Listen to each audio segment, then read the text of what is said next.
Hello दोस्तों, welcome back horror stories FM. तो चलिए दोस्तों, बढ़ते हैं आज की कहानी की तरफ। दोस्तों, मेरा नाम अभिजीत है।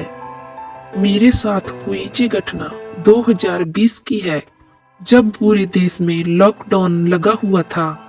उससे पहले भूत प्रेत आत्माओं के बारे में मैंने सुना तो बहुत था, पर वो पहली बार था जब मैंने किसी खौफनाक चीज को बहुत नजदीक से देखा था और महसूस किया था।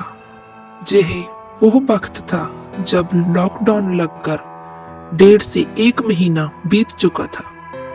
उस दौरान मैं मुंबई के पनवेल इलाके में रह रहा था और लॉकडाउन लगने के कुछ दिन पहले ही मेरे घर वाले एक फंक्शन के लिए गांव चले गए थे।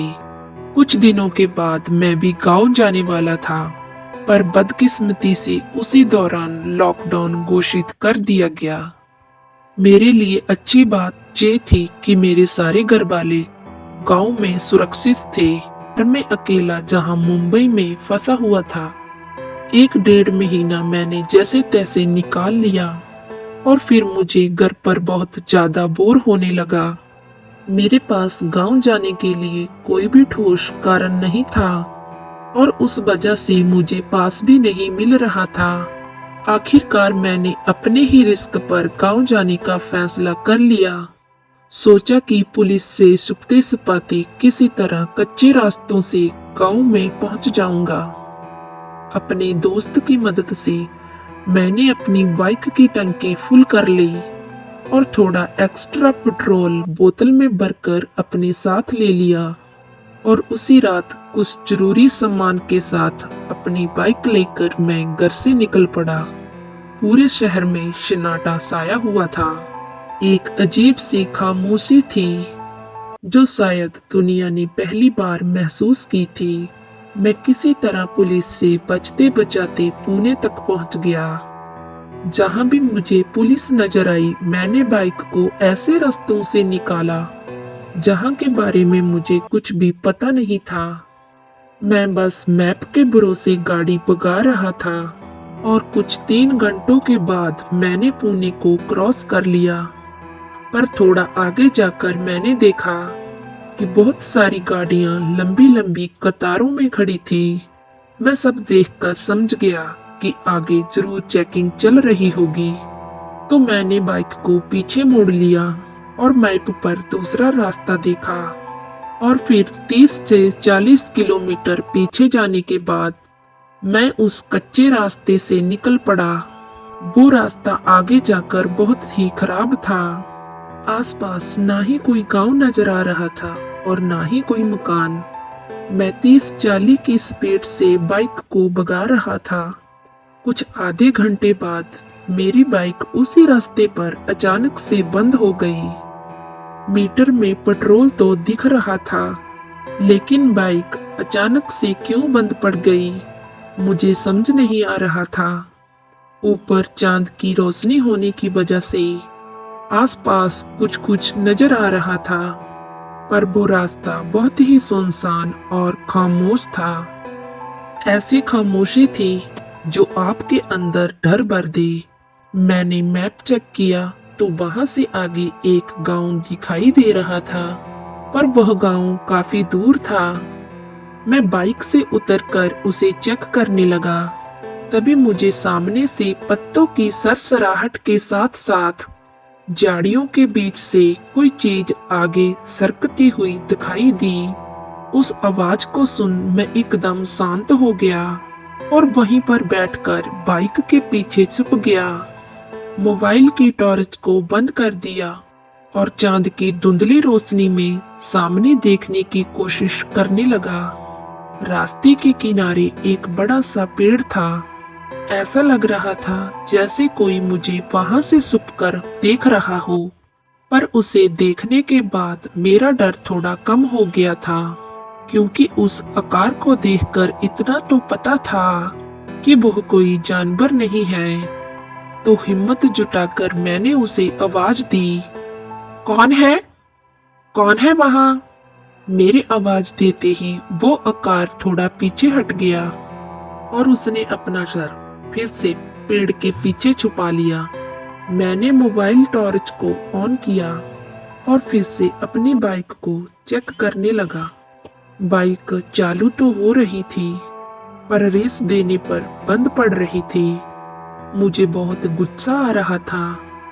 इंजन को चेक करते वक्त मैं बार बार उसी पेड़ को देख रहा था। उसका एक हाथ धीरे धीरे पेड़ के सामने आ गया। मैं घबराते हुए उसकी हरकतों पर नजर रख रहा था और बार बार अपनी नजर हटा भी रहा था।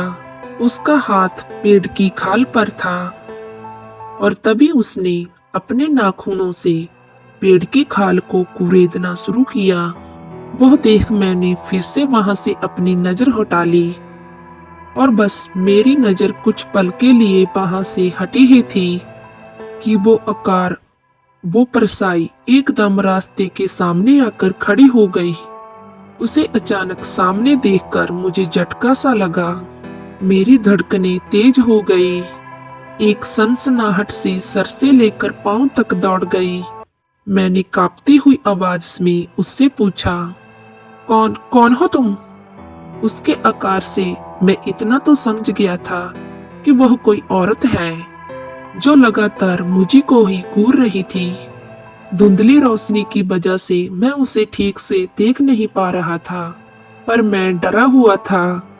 बाइक को छोड़कर वहां से भागने की सोच भी नहीं सकता था, और भागकर जाता भी तो कहाँ। आसपास ना ही कोई घर था और ना ही कोई गांव था। मैंने फिर थोड़ी सी हिम्मत कर उससे पूछा, क्या चाहिए तुम्हें? उसने अपना एक हाथ उठाते हुए सामने रास्ते की ओर इशारा किया।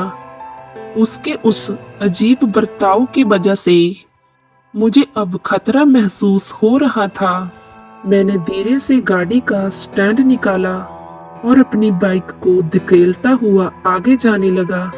कुछ दूर जाने पर मैंने बाइक के शीशे में देखा, वह औरत अब भी वही खड़ी थी। उस परछाई से थोड़ा दूर जाने पर मैंने बाइक को जोर जोर से किक मारना शुरू किया और मेरा नसीब अच्छा था कि मेरी बाइक झट से स्टार्ट हो गई। इस बार पीछे देखने तक की मुझ में हिम्मत नहीं थी। कच्चा रास्ता होने के बावजूद मैं बाइक को स्पीड से भगा रहा था। कुछ 2-3 किलोमीटर आगे जाने के बाद मैंने बाइक सड़क के रास्ते ले ली। शायद गांव नजदीक था, क्योंकि रास्ते पर स्ट्रीट लाइट नजर आ रहे थे। अब जाकर मुझे थोड़ी राहत महसूस हुई। मैंने एक लाइट के नीचे बाइक को रोक दिया, लेकिन अब बाइक से उतरने की मुझ में हिम्मत नहीं थी। मैंने बाइक पर बैठे बैठे ही बैग को आगे लिया और उसमें से पानी की बोतल निकालकर अपने मुंह पर पानी मारने लगा और थोड़ा पानी पी भी लिया। जैसे ही मैंने बोतल को नीचे लिया, मेरा ध्यान सामने की स्ट्रीट लाइट के नीचे गया। वो लाइट बंद चालू हो रही थी और वहां पर एक परछाई खड़ी थी। वो परछाई वैसी थी जैसी मैंने कुछ देर पहले देखी थी। धुंधली रोशनी में मुझे वो ठीक से नजर तो नहीं आ रही थी, लेकिन उसे देख अब मेरे हाथ पांव थरथराने लगे थे। मेरा दिमाग सुन्न हो चुका था। अब तो वो बिल्कुल मेरे सामने खड़ी थी।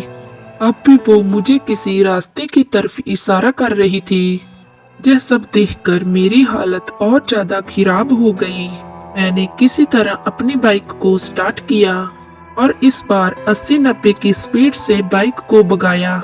फिर एक बार मैं उस परछाई को पीछे छोड़कर आगे चला गया था। मेरी सांसें अब भी तेज चल रही थी, जैसे कि मैंने वो रास्ता दौड़कर पार किया हो। कुछ दूर जाने पर मैंने बाइक के शीशे में देखा और मेरी जान ही निकल गई।